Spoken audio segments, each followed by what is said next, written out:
নমস্কার, আমি রাজপ্রতাপ বসু। আশা করি আপনারা সকলে খুব ভালো আছেন। সবার প্রথমে রাজপ্রতাপের ঠেকের সকল শ্রোতাদেরকে জানাই বিলম্বিত বাংলা নতুন বছরের শুভেচ্ছা। আশা করি পয়লা বৈশাখ সকলের খুব ভালো কেটেছে, খুব সুন্দর কেটেছে।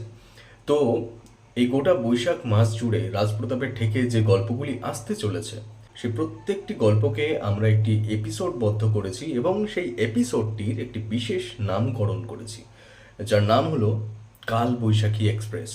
এবং এই কাল বৈশাখী এক্সপ্রেসের প্রতিটি গল্প হতে চলেছে বিশেষ এবং নির্দিষ্টভাবে সে সকল শ্রোতাদের জন্য যারা ঠাকুরমশাইয়ের গল্প তথা তারানাথ তান্ত্রিকের গল্প শুনতে বিশেষভাবে পছন্দ করেন।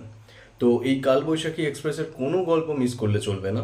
জুড়ে থাকবেন রাজপ্রতাপের ঠেকের সঙ্গে, শুনতে হবে রাজপ্রতাপের ঠেক। এবং এই এপিসোডের অর্থাৎ এই বৈশাখ মাসের প্রথম গল্প হিসেবে আসতে চলেছে তারানাথ তান্ত্রিকের গল্প তারানাথ তান্ত্রিক ও তাল দিঘির নিশীথিনী।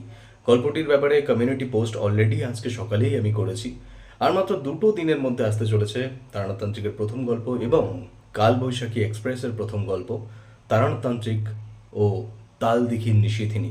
শুনতে ভুলবেন না, সঙ্গে থাকতে ভুলবেন না। রাজপ্রতাপের ঠেকের অসংখ্য ধন্যবাদ আপনাদের।